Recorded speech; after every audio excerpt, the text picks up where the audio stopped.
Olá, sou Mônica Ramos. Começa agora mais um programa Gente do Rio. Aqui nesse espaço, buscamos entender as soluções e ter novos olhares para o nosso querido Rio de Janeiro. Todo domingo pela manhã, com reapresentação depois do programa Canal Livre ou no nosso canal do YouTube, Band Rio. Hoje é Gente do Rio em dose dupla. 2 gestores que conhecem bem as mazelas da comunidade. Uma atua na área pública e outro toca os próprios empreendimentos. Eles são crias de comunidades e romperam barreiras para realizar sonhos, cada um à sua maneira. Renê Silva é do Complexo do Alemão e fundou o jornal Voz das Comunidades. A geógrafa Rafaela Bastos foi por 23 anos passista e musa da Mangueira e é presidente da Fundação João Goulart, da Prefeitura do Rio de Janeiro. Os dois são exemplos e inspiração. E ainda no programa de hoje, como a gastronomia pode mudar a vida das pessoas. Bem-vinda, Rafaela Bastos, geógrafa, presidente da Fundação João Goulart, da Prefeitura do Rio, né? Primeira mulher entrevistada aqui no Gente do Rio. Muito bem-vinda. Agradeço, Mônica. Bem-vindo, Renê Silva, comunicador, dono do jornal Voz das Comunidades. Obrigado pelo convite. Muito bem-vindo. Renê, líder comunitário, dono de jornal. Quando você fez o seu primeiro jornalzinho de escola, quando tinha 11 anos de idade, você imaginava que ia dar nisso?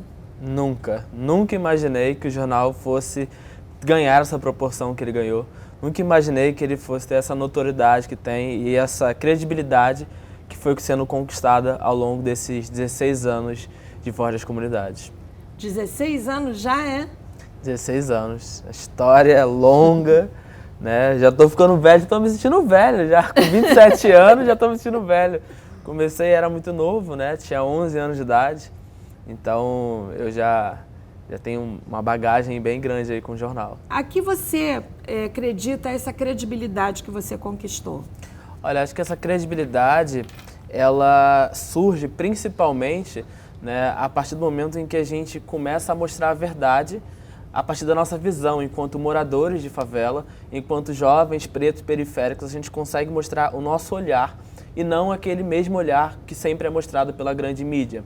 Então, quando é um olhar de dentro da comunidade, de pessoas que vivem dentro desse território e sabem de verdade quais são os problemas sociais, quais são os projetos culturais, o que de fato, como a gente gostaria de ser visto, então isso constrói uma credibilidade muito diferente, né, do que um sensacionalismo, do que muitas das vezes a sociedade começa a enxergar. Eu acho que assim, o papel da imprensa é muito importante para o que a gente quer construir da sociedade, né? A partir do momento em que a imprensa começa a mostrar que a favela é um lugar de potência, que a favela é um lugar de sobrevivência, de resistência, no meio desse caos todo que mostra-se no dia a dia, dentro do noticiário, de tiroteios, mortes, violências, a partir desse momento a sociedade começa a enxergar como um lugar mais humanizado, as pessoas começam a ver como um lugar humano, que não é um lugar apenas como é mostrado nos telejornais, de tráfico, mortes e violências, né? Que existem muitas pessoas do bem lá e muita gente fazendo coisas boas dentro da favela. Realmente. Rafaela, e você? 23 anos na Mangueira, né? Sim. Passista, musa da escola. Como é que foi a transição da escola de samba, da vida em comunidade, para a gestão pública, para a prefeitura? Quando eu comecei a ser gestora pública, comecei a entrar na faculdade, eu já era passista. E aí sofri alguns episódios de preconceito, então foi uma caminhada, uma jornada árdua, mas muito feliz com a mulher que eu me transformei. Porque todo essa, não romantizando o preconceito, o racismo estrutural e o machismo estrutural, mas eu precisei me redescobrir enquanto ser humano. E aí os valores de escola de samba, as sociabilidades, né? A gente nunca pensa só na gente, então quando a gente vai, recebe a fantasia, a gente recebe o figurino de todo um segmento de passistas. Quando a gente recebe, vai ajudar a escola a fazer um orçamento, ou a compor a gente vai em comunidade. Então, esse censo me ajudou muito a lidar com os preconceitos que eu enfrentaria como gestora pública, porque é muito difícil, a sociedade ela não aceita, em função do estereótipo da mulher passista, ela não aceita chegar numa reunião e ver que uma mulher passista também está ali pautando a gestão pública. Eu sempre fui gestora pública, inicialmente a minha carreira foi na área federal, na esfera federal, e depois eu migrei para a municipal. Na esfera federal, eu coordenava um setor de geoprocessamento e sensoriamento remoto. É o mapeamento, aquele mapa temático que a gente faz, ele tem agora um outro lugar de percepção que ajuda a gestores tomarem decisão sobre os territórios. Então eu fazia esses mapas e era muito engraçado, assim, porque as pessoas passavam, né? Aí, sei lá, de dia eu estava, de tarde, final de tarde, eu estava ensaiando na mangueira, rebolando, e no dia seguinte eu estava lá na reunião, né? Dizendo como é que o território poderia ser percebido, ampliando os olhares sobre o território. E o que você costuma dizer que um desfile tem todo um planejamento, uma preparação. E o que você trouxe dessa preparação do desfile, da escola de samba, para a gestão pública? Potência. Toda a potência, porque a gente... E está sendo divertido transferir esse saber da mangueira, né, de uma gestão de uma escola de samba, para a gestão pública. Um exemplo muito nítido para mim foi agora com o Conselho da Cidade. No planejamento estratégico, a gente fez uma atividade com conselheiros da cidade, que é uma instância de participação social para pessoas que têm uma entrega para o Rio de Janeiro poderem se dedicar, ajudar a pautar desafios, tendências, propostas, coisas que a gente, enquanto governo, não podemos deixar para trás. E esses conselheiros, nós fizemos, por conta da pandemia, um movimento híbrido e síncrono. Então, toda a experiência para um pequeno grupo que foi no presencial deveria ser percebida e vivenciada também para quem estava no online. Só que dessa vez, muita gente quis participar. Então, nós tivemos mais de 300 conselheiros. E aí, como é que isso vai ficar realmente na hora que vai acontecer, é que você vai saber. E essa calma, essa confiança nessa potência, quando a gente vai fazer um desfile numa escola de samba, a gente tem essa crença. Porque, por mais que a gente ensaie música, bateria, passistas, lá na hora, são de 2.000 a 4.000 pessoas com toda a sua vontade desfilando. Renê, e você, 27 anos... já figura na lista dos 100 jovens com menos de 40 anos mais influentes do mundo, negros, né? Sim, sim. Como é que é essa responsabilidade? Como é que você aceitou esse título, essa escolha? Olha, é uma responsabilidade muito grande, na verdade, né? Quando você é listado, né? Essas listas, as revistas, né? Essas instituições que acaba sendo uma responsabilidade muito grande, mas eu percebo que é um tipo de reconhecimento pelo trabalho que está sendo feito, né? O trabalho está sendo desenvolvido pela equipe do Voz, pela minha equipe, né? Um trabalho de reconhecimento pelos anos de atuação, né? Já são 16 anos atuando à frente do Voz das Comunidades, trazendo informações sobre o que acontece dentro da favela, para dentro da favela, e também informações de fora da favela, do cenário político, por exemplo, para dentro, para que as pessoas possam saber o que está acontecendo, quais são os seus direitos também.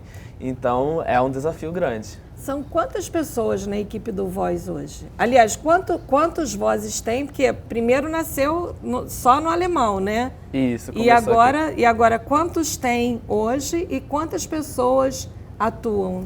A gente começou, na verdade, no Morro do Adeus, que é uma das 13 favelas que formam o Complexo Alemão. Mas existia, naquela época, quando eu criei o jornal, existia uma guerra muito grande de facções entre o Morro do Adeus e a outra parte do Complexo do Alemão, né? Então não podia atravessar a Estrada do Itararé, a avenida principal. Então era só no Morro do Adeus. Depois de uns 4, 5 anos, a gente expandiu para outras partes do Complexo do Alemão, depois Complexo da Penha, enfim, fomos expandidos. Hoje, o Voz das Comunidades aqui do Rio, a gente atua em pelo menos 10 favelas cariocas, nas zonas Sul, Zona Norte e Zona Oeste, e também temos parceiros. Por exemplo, na Vila Kennedy tem o Voz da Vila Kennedy, que são nossos parceiros. Na Cidade de Deus também temos parceiros, na favela da Rocinha também temos parceiros. Então a gente tem alguns parceiros em alguns lugares aqui do Rio. Fora do Rio, na Baixada Fluminense, tem o Voz da Baixada. Em São Paulo tem o Vozes das Periferias. Em Brasília tem o Diário de Ceilândia. Em Salvador tem o Nordeste Eu Sou. Então a gente acabou espalhando essa potência de comunicação comunitária, né, inspirando outros jovens, né, a fazer alguma coisa para mudar a realidade do seu espaço. A gente está falando de quantas pessoas trabalhando? Olha, muita gente, muita gente. Hoje, na nossa equipe fixa do Voz das Comunidades aqui do Rio, nós temos 30 pessoas, né? Entre pessoas que trabalham na área de comunicação, na área de responsabilidade social, porque a gente, durante a pandemia, ainda foi mais forte, né, a nossa atuação na área de responsabilidade social. Então, a gente tem hoje 30 pessoas fixas e mais de 170 voluntários. Então, são 200 pessoas hoje que fazem parte de alguma forma, que contribuem de alguma forma para a existência, para o funcionamento do Voz das Comunidades. Rafaela, segundo o Sebrae, mais de 50% dos empreendedores hoje são mulheres negras. De que forma essas mulheres podem ser apoiadas? Que iniciativas na Prefeitura tem para apoiar essas mulheres? Hoje a Prefeitura ela tem a Secretaria de Políticas e Promoção da Mulher e essa pegada, digamos assim, né, que a secretária municipal Joyce Trindade trouxe, é importante porque essa promoção é justamente para ampliar formas de trazer visibilidade para essa mulher que às vezes não consegue entrar no mercado de trabalho, às vezes não, né? A maioria das vezes por falta de oportunidades que são baseadas em estereótipos. Então, além da Secretaria Municipal de Políticas e Promoção da Mulher, a gente tem a Secretaria de Emprego e Renda, que também tem atividades voltadas para mulheres empreendedoras, e a Secretaria da Juventude, que é um outro recorte que também a gestão Eduardo Paes está fazendo, que é um olhar para essa juventude também, que também envolve mulheres, como elas estarão daqui a alguns anos. E especificamente a Fundação João Goulart e a Secretaria Municipal de Promoção e Política, nós vamos fazer uma ação com as crianças nas escolas municipais para elas fazerem parte de um conselho da mulher, da menina mulher. Então, como elas querem se ver na cidade do Rio de Janeiro daqui a alguns anos. Renê, eu queria que você falasse um pouco também sobre isso, sobre esse apoio à mulher que acaba empreendendo porque tem que empreender, né? Porque não consegue a vaga. E como é que vocês trabalham isso lá na comunidade de vocês? Olha, o nosso trabalho, né, a gente tem algumas áreas do Voz, por exemplo, que a gente fala de empreendedores locais. Então a gente conta a história de quem são esses empreendedores das comunidades, né? Quem são essas empreendedoras.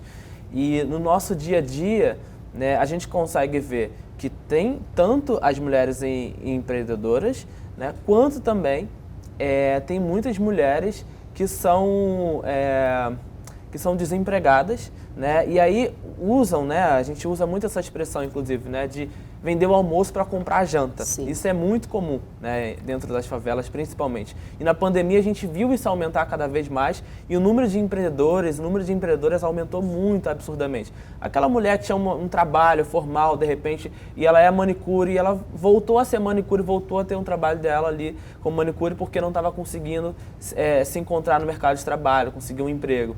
Então, isso é muito comum dentro das comunidades, de maneira geral, sem classificar complexo alemão, mas de maneira geral, as favelas, isso é muito comum. Tem um projeto em votação na Alerj que prevê ajuda financeira para os empreendedores de comunidades, de favelas. Vocês têm conhecimento desse projeto? O que vocês acham dessa iniciativa? Eu acho que é de extrema importância, principalmente para incentivar os novos empreendedores, né? Que tem muita gente que está começando, não sabe qual o caminho, não sabe o caminho.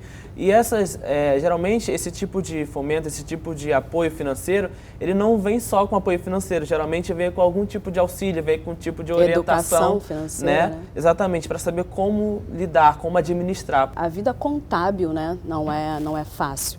Até nessa gestão, inclusive, a Secretaria de Desenvolvimento Econômico tem No nome da secretaria tem a palavrinha simplificação também, né? Porque essa gestão do recurso, não apenas enquanto pessoa física, mas também enquanto pessoa jurídica, mesmo que seja um MEI, é muito importante que empreendedores passem por um programa de formação para que eles consigam administrar, porque quando a gente vai empreender, não é incomum a gente chegar com um sonho e, na verdade, a gente passar 80% do nosso tempo lidando com a gestão da empresa e 20% dedicado ao sonho. Falando nisso, Renê, você empreendeu também em outras áreas, né? Eu decidi abrir uma hamburgueria, né? Eu amo hambúrguer e não tem nada a ver com o que eu faço com Voz da Comunidade. Eu falei, cara, eu quero fazer alguma coisa que eu saia dessa zona de conforto, eu saia dessa área que eu atuo, que eu trabalho de comunicação comunitária.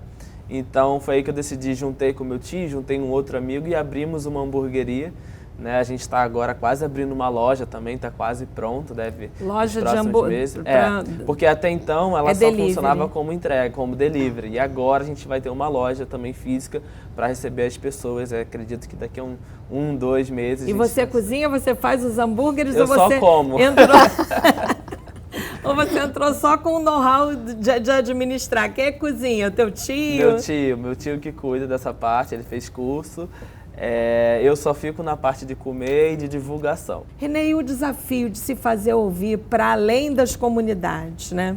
Quando o Voz surge, ele surge de uma maneira assim tão simples, né? De mostrar a realidade da comunidade, de cobrar do poder público principalmente, né? Porque a gente tem diversos problemas sociais que não são mostrados no dia a dia, que não são falados no dia a dia. Né, de urbanismo, de infraestrutura, de falta de acesso à água potável.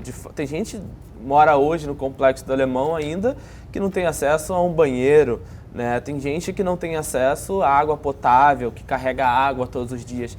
Então ainda isso é uma realidade de muita gente. A gente fez, sei lá, deve ter uns 2, 3 meses, uma reportagem no Voz também, falando sobre a falta de acesso à tecnologia e a falta de sinal das operadoras. Tem alguns pontos do Complexo do Alemão, Zona Norte, aqui, muito próximo do centro da cidade, que não tem sinal de nenhuma operadora de telefone. E não é comum, não é uma coisa raridade. Isso é comum em outras favelas também, em outros espaços, que não tem sinal de nenhuma operadora. Então a gente tem esse papel de cobrar, né, de reivindicar das empresas, do poder público estadual, federal, municipal, seja qual for a esfera, para mostrar que a voz da comunidade, né, a nossa voz, a gente pode cobrar, mostrar os problemas que estão acontecendo. Então hoje, quando a gente consegue, por exemplo, acesso aos secretários, às secretárias, quando a gente consegue cobrar, reivindicar melhorias para dentro da favela, é uma conquista muito grande, muito importante.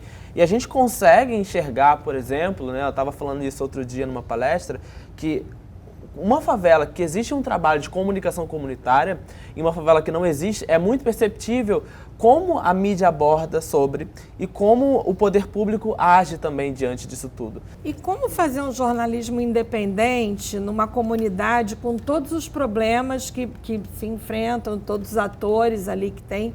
Como fazer esse jornalismo independente? É um grande desafio. É um grande desafio porque eu vou até contar aqui uma história quando eu era... eu tinha uns... adoro histórias. Eu tinha uns 13, 14 anos mais ou menos. Eu era criança, né? 13, 14 anos, era uma criança da comunidade. Uhum. E a gente fez uma edição do jornal, tal, saiu, e eu não sabia. Coloquei naquela lista telefones úteis, coloquei um monte de coisa, aí eu botei assim, disque denúncia, polícia, não sei o quê. Aí o pessoal da Associação de Moradores, algumas lideranças falaram assim, menino, mas não pode fazer isso. Eu falei assim, mas por que não pode? Mas a gente mora aqui, né? Eu lá, todo inocente. Aí eu tive que, infelizmente, né, refazer o jornal, tirando essa parte de disque denúncia, porque de fato assim, é um desafio a gente fazer comunicação comunitária onde a gente sabe que ainda existe um forte poder paralelo ali dominando aquele território, né? Mesmo com a chegada das UPPs, ainda é muito perceptível, ainda é muito, se encontra muitos atores. Então é um desafio muito grande para a gente fazer a comunicação comunitária, mas como eu disse, o nosso grande desafio é fazer com que a gente não mostre exatamente como a grande mídia está mostrando. Então não me interessa a parte do tráfico, um pouco me interessa a parte da polícia. Eu estou interessado em mostrar o morador. O que ele está sofrendo, o que está acontecendo na vida dele, como a gente pode mostrar essas situações. Então é dar voz à comunidade, é ampliar a voz dos moradores. E no próximo bloco, vamos saber como o movimento social e o poder público também podem ajudar na retomada das atividades. E também vamos conhecer quais são as boas programações das comunidades. O Gente do Rio volta já!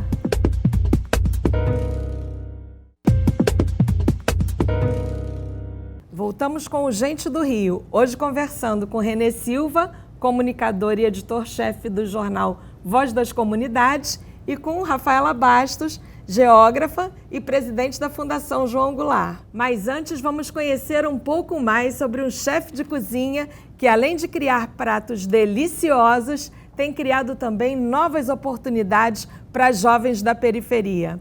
Vamos acompanhar. Nordestino já sofre o preconceito de ser nordestino. Preto já tem um preconceito de ser preto. Pobre já tem um preconceito de ser pobre. Favelado, aí você junta isso tudo em uma pessoa. É meio que, não, esse aqui não vai vencer, isso aqui é derrota. E tudo aconteceu na minha vida porque eu sempre quis garantir o básico. A minha partida foi abaixo do básico.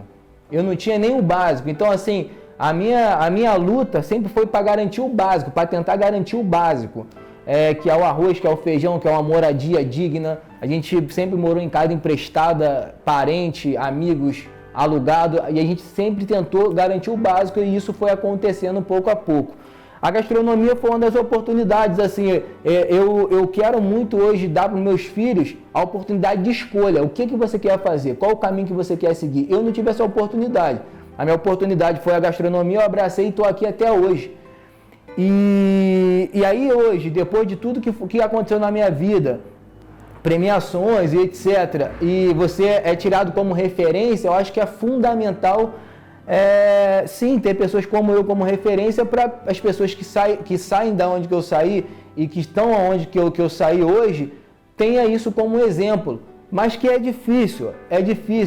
A ideia usar a gastronomia como ferramenta de transformação é que pare de ter 1 em 1 milhão como João Diamante, é que tenha mais pessoas como João Diamante, é que tenha mais oportunidade, é que tenha mais equidade, é que tenha mais equilíbrio, é que tenha mais distribuição de renda, é que tenha mais inclusão social. É essa a ideia do projeto social Diamante na Cozinha. A ferramenta é a gastronomia, mas um projeto social, ele tem o mesmo fim, que é incluir, que é inserir, que é empoderar dentro de uma sociedade.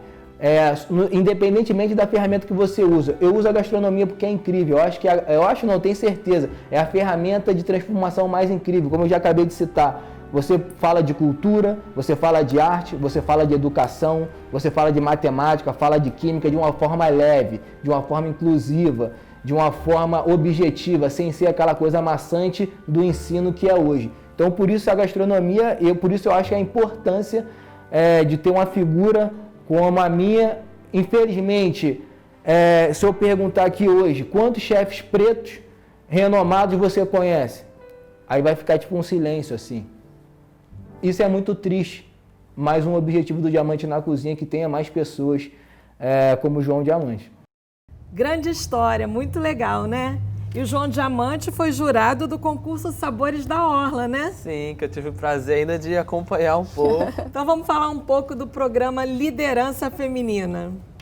O programa Rio Liderança Feminina foi assim uma grata surpresa, porque no dia 1º de janeiro a gente conseguiu institucionalizá-lo via decreto. Então já foi a gestão Eduardo Paes dizendo, né, comunicando à sociedade que é importante trabalhar dentro da prefeitura. Já chegou chegando, né? Já. Perspectivas equânimes, assim, vamos ter oportunidades para as mulheres servidoras públicas. E esse programa, ele está sendo gestado mesmo, né, dentro da prefeitura por servidoras públicas, porque a gente tem um programa chamado Líderes Cariocas, então a gente fez uma seleção dentro desse programa e servidoras estão fazendo, desenhando todo o conteúdo programático, definindo qual vai ser o modelo desse programa. É um programa que vai olhar para a visibilidade das servidoras, mas também para um tema que é muito caro para nós mulheres, que é a subjetividade. É aquilo que a gente fica pensando sobre o que acham da gente, se a gente está sendo muito emocional na gestão, aqueles pré-julgamentos que a gente fica e nos colocam numa situação de insegurança no trabalho. Então, a gente vai trabalhar habilidades para que as servidoras consigam superar esses momentos, muitas vezes de conflito, né? Fazer uma gestão da sua carreira, do seu talento, das suas habilidades, das suas necessidades em família, optando por isso ou não, mas também olhando para políticas públicas e também ações dentro da prefeitura. Então, pensar que a mulher não pode mais, ao participar de um processo seletivo, receber a seguinte pergunta: você pensa em engravidar daqui a 2, 3 meses? A pandemia trouxe a realidade digital, né? Sim. Agora muito mais gente, trabalho remoto. E o Voz das Comunidades começou impresso, depois virou digital, agora já tem até aplicativo, né? Exatamente. A gente lançou um aplicativo no mês de maio do ano passado, né? Logo assim que começou a pandemia, a gente percebeu que estavam surgindo muitas notícias falsas, né? Fake news, as famosas fake news surgindo, espalhando rapidamente nos grupos, né? Nas redes sociais. E aí a gente falou, o que a gente pode fazer, como a gente pode contribuir de alguma forma para diminuir essas notícias falsas. Foi que aí surgiu a ideia de criar um aplicativo do Voz das Comunidades para a gente combater a desinformação. Então, através desse aplicativo que a gente criou, nós combatemos as desinformações dentro das favelas. Nós temos notícias em tempo real, 24 horas tem notícias circulando por lá. E qualquer pessoa de qualquer lugar, não necessariamente precisa morar dentro da favela, pode ter acesso ao aplicativo, só ir na loja lá do seu celular e procurar Voz das Comunidades gratuito. E baixar. É gratuito e é colaborativo, todo mundo pode colaborar. Então as pessoas da comunidade podem mandar um vídeo, podem mandar uma foto, podem mandar um texto, uma denúncia, uma informação e a nossa equipe de jornalismo apura para depois publicar. Mas vocês não abriram mão da versão impressa, né? Ficou um ano e 5 meses sem circular e agora está voltando com o impresso. Por quê? Hoje, a gente criou uma estratégia dentro da organização para que quem não tem acesso à tecnologia, quem não tem acesso a um celular, quem não tem acesso, né, às redes sociais, vai ter acesso ao jornal impresso. Então, o impresso, a distribuição dele é muito organizada, a logística dele de entrega, ele tem um público-alvo, que é esse público que não tem acesso à internet, não tem um computador, não tem um celular em casa. Durante a pandemia, a gente pôde ver isso, né? O acesso à educação ficou restrito, as pessoas de favela não puderam ter acesso durante a pandemia a ensino remoto. Foi praticamente impossível. Tem um celular em casa. É isso que eu ia te perguntar. Como é que foi lá essa coisa do ensino remoto? Praticamente não existiu, porque primeira coisa era que as pessoas tinham que ter acesso a um celular, né? E aí, às vezes, dentro de uma casa que tem 5, 6 crianças, você tem o pai e a mãe, só uma pessoa da casa tem o celular. E essa pessoa não tem como ela usar o celular e trabalhar e fazer suas coisas da vida e deixar que os seus filhos usem o celular ou o computador para poder fazer um exercício da escola. Então, no ano passado, logo no início da pandemia, a prefeitura errou muito, né? A gestão anterior errou bastante em não ter distribuído, né, apostilas, não ter distribuído acesso para quem não tem acesso à tecnologia. Então, isso restringiu muito o acesso, né? E as crianças e adolescentes, né, dentro da favela, né, é muito diferente você comparar a pandemia de fora da favela para a realidade das favelas. As pessoas já vivem aglomeradas, as pessoas já vivem, né, numa casa, já tem uma aglomeração dentro de uma casa. Então, assim, se uma pessoa é contaminada com vírus, posteriormente todo mundo ali acaba sendo contaminada, a probabilidade é muito grande. Então, quando a gente percebeu que as crianças estavam ficando em outras vulnerabilidades, né? A vulnerabilidade, por exemplo, a ver armas, a ver drogas o tempo inteiro. E o tempo que ela deveria estar tendo na escola, ela não estava, ela estava na rua, né? E o acesso à comida, né? Isso para mim acho que é um ponto muito importante, que antes, né, antes da pandemia, muitas dessas crianças tinham refeição dentro da escola, no almoço, o café da manhã e depois até jantava dentro da escola. Então isso diminuía muito. Quando a mãe, quando o pai ia fazer a comida dentro de casa, se diminuía muito. E aí bateu o desespero. A prefeitura chegou a dar alguns cartões, mas não tinha muita logística de organização. Muitos diretores e professores não sabiam como entregar naquele momento. Então, o que a gente se deparou ali com o grave problema foi, além do vírus, né, também o problema da fome se agravando. E aí foi então que a gente decidiu criar um gabinete de crise no Complexo do Alemão. Gabinete de crise, né? Gabinete Coisa de gestão, de poder público. Gestão, exatamente. Criamos um gabinete de crise do Complexo do Alemão, Voz das Comunidades, Mulheres em Ação no Alemão, que é uma instituição de mulheres do Complexo do Alemão, e o coletivo Papo Reto. Foram 3 instituições que se uniram e começaram a buscar doações, pedindo na internet, ligando para a empresa, pedindo para isso, para aquilo, batendo de porta em porta. Em determinado momento, essas doações caíram bastante, né? Muito, muito. O papel do poder público é muito importante nessa relação, né? Quando a gente vai pensar Pois é, isso que eu ia te perguntar aqui. Ele está contando o que as comunidades fizeram. O que o poder público que vocês assumiram ainda na pandemia, aliás, ainda estamos na pandemia, né? Eu acho que a grande mudança já assim foi de perspectiva no modelo de pensamento dessa gestão, né? Então a gente tem subprefeitos muito atuantes nas ruas e a gestão atualmente muito por esse saber das comunidades, também trouxe as gerências executivas locais, são os famosos GELs, né?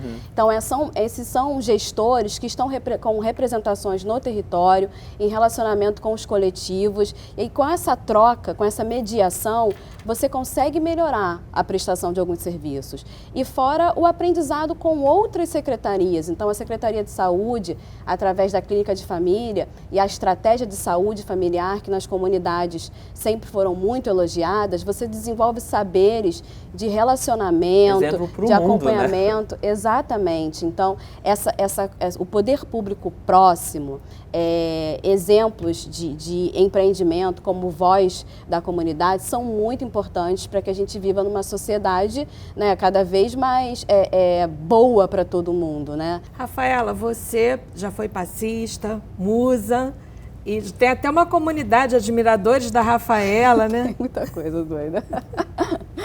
Você se considera também uma voz da comunidade? Porque a gente não explicou aqui ainda, mas a Rafaela é da Zona Sul, nasceu na Zona Sul, morou o tempo inteiro na Zona Sul e, num determinado momento, passou a frequentar a Mangueira, a escola de samba, e a conviver com toda essa realidade das comunidades, daí o saber que ela tem sobre isso, né? Eu me considero um som dessa voz, porque eu aprendi muito, assim, ser mangueirense, eles me chamam de cria, eles me chamam de musa da comunidade, para mim é um orgulho.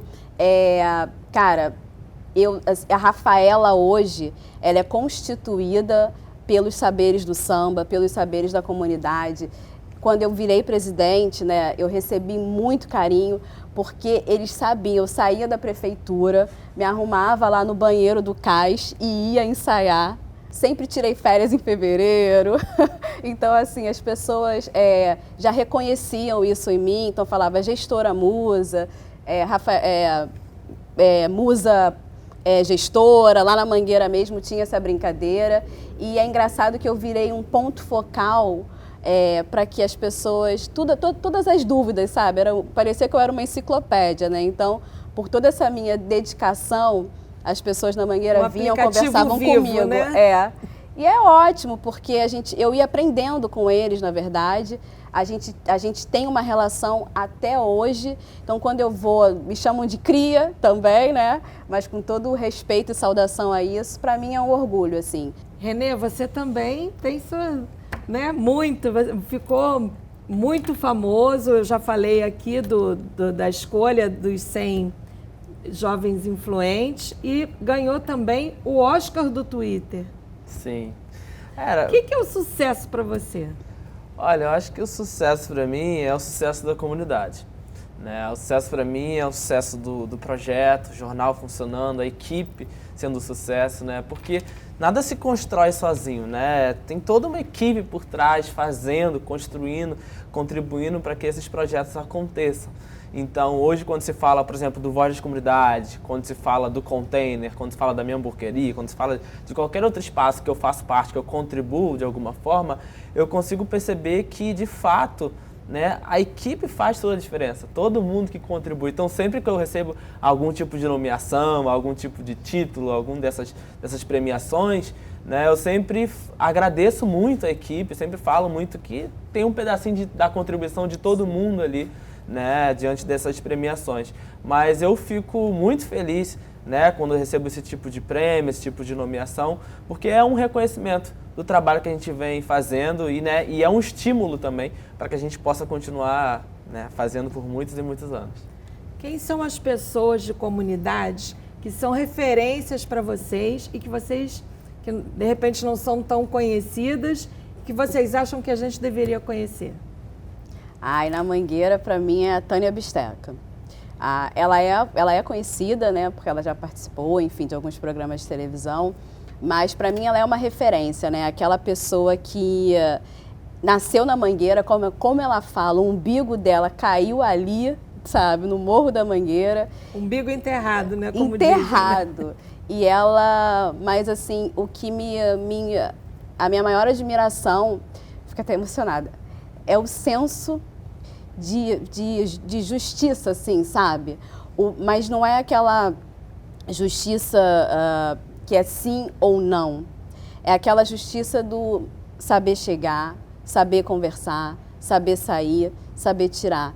Então, eu lembro que quando a Bisteca, ela já foi coordenadora da ala de passistas, né?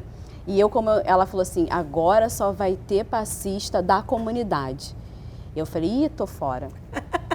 Danou-se. Fora, acabou pra mim. Aí ela me chamou pra conversar e falou assim, você tá maluca? Ela falou assim, você tá dentro, eu sei a sua história. Quando eu falo passista de comunidade, eu falo quem tem história com a Mangueira. Aí eu falei, ainda bem, eu vou continuar aí rebolando por um tempo. E foi ótimo, assim. E para mim é uma referência, porque sempre começou a desfilar cedo, né? Tem toda aquela história que tem na escola de samba, começa na escola de samba mirim, aí depois passa pela Vila Olímpica, tem todas aquelas possibilidades de se imaginar um futuro, depois volta para a escola de samba grande, que a gente chama, né? Ou mãe, como a gente fala, Mangueira é uma mãe, e faz aí, realiza a sua vida, né? Se projeta no mundo. E você? São várias referências, né? Falando do meu território, falando de onde eu vim, né? Por exemplo, tem a Lúcia Cabral, né? Que é a presidente de uma ONG dentro da comunidade, o Educap, que luta diariamente, né? Pelo acesso à educação, o acesso à saúde, o acesso às pessoas que não têm acesso a informações de maneira geral, principalmente na área de prevenção à saúde. Então, ela tem um trabalho muito forte, agora, muito então, importante. na pandemia, deve ter sido exatamente. Aí, crucial, né? Lúcia Cabral é uma grande referência dentro do Complexo do Alemão e tem um trabalho super importante. E tem inúmeras outras. Tem a Camila Santos, tá falando aqui, Mulheres eu já até em pensei Ação. no ciúme. Né? Tem várias outras. Tem a Camila, que eu falei aqui da ONG, que se juntou com Voz das Comunidades. Tem a Renata Trajano, tem várias lideranças super fortes, super potentes. Legal que ele só citou mulheres, hein? São as mulheres. Geralmente, né, isso é muito curioso, porque geralmente, né, as lideranças de organizações são mulheres, né? São de mulheres de dentro da favela que percebem a necessidade e começam algum projeto, alguma iniciativa, né? E os projetos, eles surgem geralmente, não é, eu vou escrever um projeto, eles surgem a partir da necessidade. Eu vejo que aqui não tem isso, e aí vou construir. Mas geralmente são mulheres, as lideranças, né, femininas das favelas. E vocês, de que maneira a história de sucesso de vocês acham que impacta na comunidade, que é um exemplo para a garotada e para quem está lá? Pelo fato de eu ter começado muito novo, com 11 anos de idade, isso faz com que outras crianças, outros adolescentes se veem no projeto, né? Então, assim, eu tenho 27 anos, eu sou quase o mais velho da equipe, porque todo mundo é bem novo mesmo. Tem a galera de 20 anos, 22, 25, 26 anos, tem galera da minha idade também. Então, acabo sendo uma inspiração, assim, porque, cara, é possível, vamos embora, vamos caminhar juntos, né? Eu lembro na época, quando eu comecei, o meu primo, os meus vizinhos querendo participar do projeto, porque eles viam assim, cara, ele tá fazendo com 11, 12 anos, então vou fazer também. Então, a gente acaba virando uma referência positiva dentro da favela para essa outra molecada também. Eu acho que a gente tem é isso, né? É um inspiracional. Então, uma coisa que eles acompanharam muito da minha rotina de vida era essa dedicação de trabalho, estudo e ensaios. Então eles perceberam muito assim, a Rafaela, ela se dedicou àquele sonho que eles sabiam desde o momento assim que eu entrei na faculdade, eles sabiam que eu queria ser essa gestora.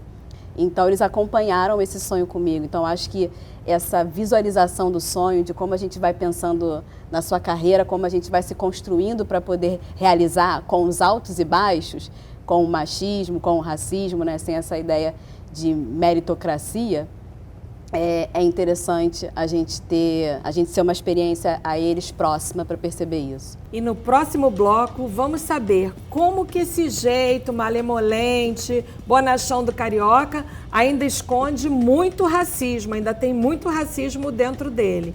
E também como a violência dói em todo mundo, mas dói especialmente nas comunidades. E para dar uma amenizada, vamos ter aquelas perguntas pessoais e leves com os nossos entrevistados. O Gente do Rio volta já.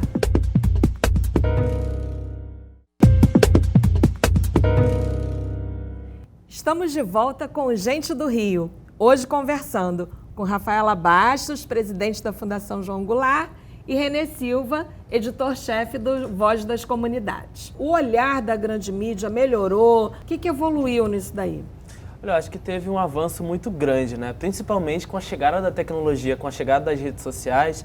A grande mídia, os grandes empresários, as grandes empresas de comunicação começaram a perceber, né, de maneira geral, sim, que a sociedade vai cobrar, a sociedade vai falar, né? E eu acho que o celular nas mãos, né, o computador, o acesso à tecnologia, ele nos dá um poder, nos empodera de tal forma que a gente pode falar, a gente pode mostrar, a gente pode reivindicar.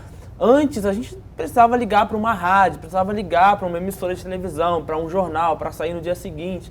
Né? Tinha aquela coisa toda, né, de esperar a notícia que vai sair na banca. Não, hoje em dia o que está na banca de jornal é o que todo mundo já viu nas redes sociais durante a semana, durante o dia. Né? Só é contada de uma forma diferente. Né? Você tem que, hoje em dia você tem que inovar em como você está contando, né, a sua história. Então, acho que a grande mídia teve, sim, muitos avanços, ainda, obviamente, não é onde nós gostaríamos de estar, ainda não é o ideal, mas acho que a gente avançou muito e tem avançado, e a grande mídia, acho que hoje em dia está muito mais aberta para ouvir. Então, acho que essa aproximação, ela gera, sim, uma diminuição de preconceitos, uma diminuição, né, dos estereótipos que foi construído ao longo desses anos na mídia. E a prefeitura, Rafaela, já enxerga as favelas com suas potencialidades? Sim, a gente tem programas como Territórios Sociais, que é um programa que revela diversos aspectos da favela que precisam ser tratados. Então, a gente tem a criação de indicadores para esses territórios, para que a gente possa melhorar a tomada de decisão do titular de órgão, dos GELs, dos subprefeitos. A gente tem programas realizados de maneira transversal entre as secretarias. Então, e a Fundação João Goulart, eu mesma tenho esse compromisso de transferir saberes de coletivos, né, que já estão aí fazendo a gestão do território, fazer uma conexão com a forma que os gestores públicos também elaboram políticas públicas. Como fazer uma política de segurança com menos sangue? Eu costumo dizer que o grande problema, né, que o governo se diz, né, combater o tráfico de drogas e o tráfico de armas não está dentro da favela. Está nas fronteiras, né, estão nos portos, nos aeroportos, estão em vários desses espaços que não são combatidos. É um pouco clichê falar isso, acaba sendo, que, mas e aí na favela?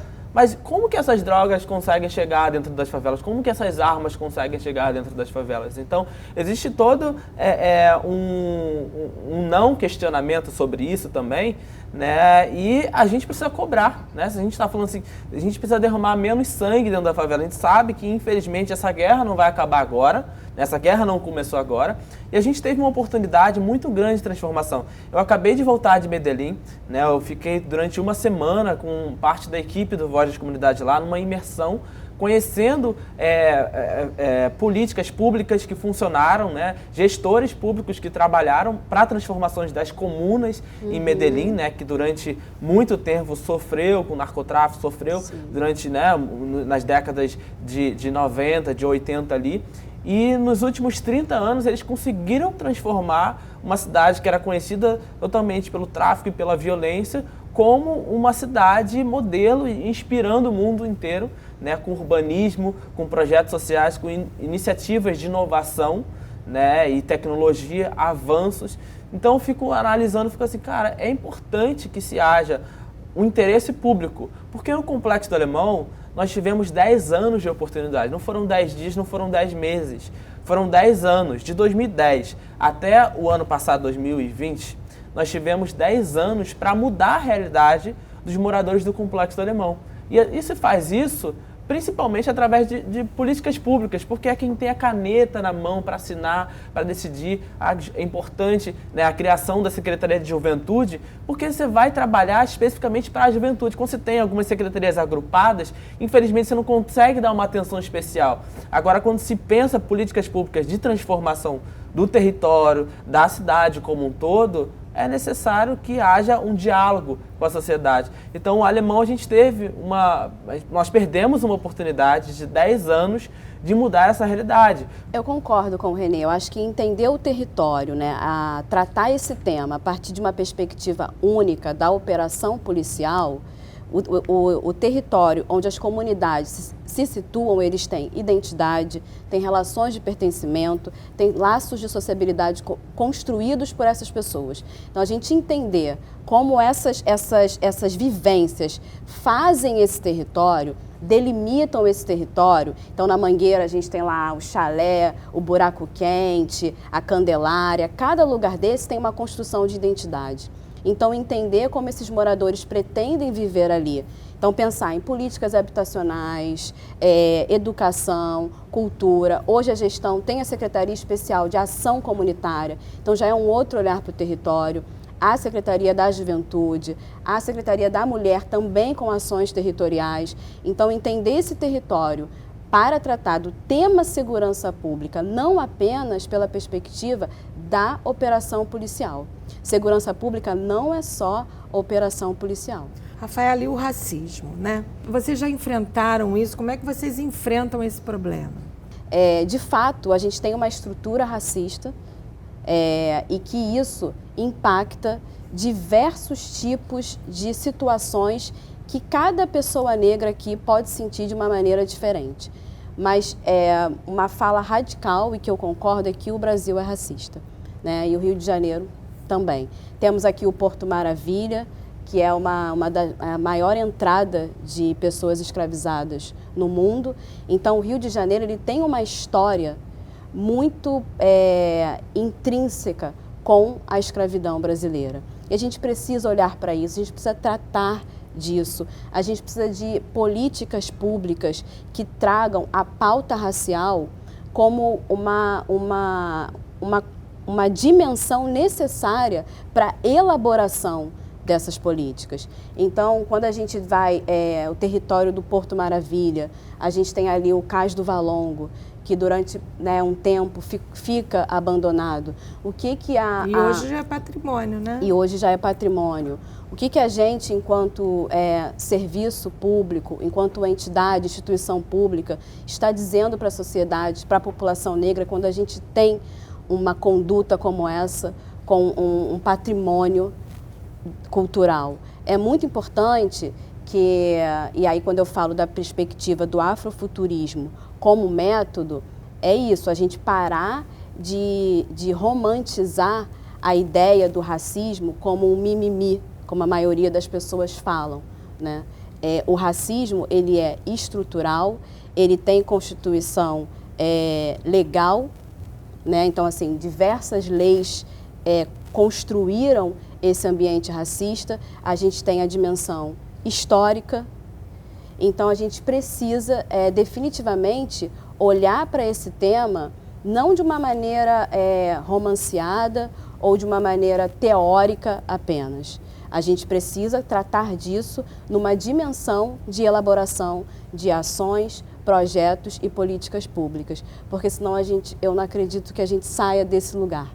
Assim como em toda parte do Brasil, o Rio de Janeiro não é diferente, né? A gente também tem o nosso racismo, mas acho que aqui, principalmente pelo fato das favelas serem muito próximas da cidade como um todo, né, eu acho que existe uma velação ainda maior, né, de uma coisa do tipo, mas é preconceito, é porque é favelado, é isso, aquilo, e aí você acaba escondendo o seu racismo, né, atrás de palavras negativas, mas que não necessariamente são diretamente ligadas à racial, né. Aqui no Rio de Janeiro, principalmente isso, a gente tem muitas favelas próximas, né, dos prédios, a gente tem na Zona Sul, tem muitas favelas, na Zona Norte, enfim, várias partes da cidade. Mas eu enxergo assim que, infelizmente, a gente está muito longe, né? Quando a gente vê, por exemplo, um jovem negro da periferia que vai colocar um currículo para trabalhar em tal lugar, ele já sofre um racismo que ele tem que colocar o endereço de outra pessoa para não dizer que mora naquele território, né? Então, tem várias formas, como você falou mesmo, tem racismo territorial, tem racismo estrutural, tem várias formas de você ter racismo e no Rio de Janeiro não é diferente. Vocês são militantes, empreendedores, gestoras, mas também são jovens, né? Bem jovens. Que bom. Quando desligam alguma hora? O que vocês fazem quando desligam? Ou não desligam? Eu gosto de sambar, gosto de acrobacia, aquela tecido, né, aéreo, eu acho solo. aquilo muito lindo. Eu gosto. E o samba, né? O samba é de família e, enfim, é tudo aonde eu relaxo mesmo a cabeça. E como é que sobreviveu na pandemia sem o samba? Olha, redes sociais, grupos de WhatsApp. E você, Renê?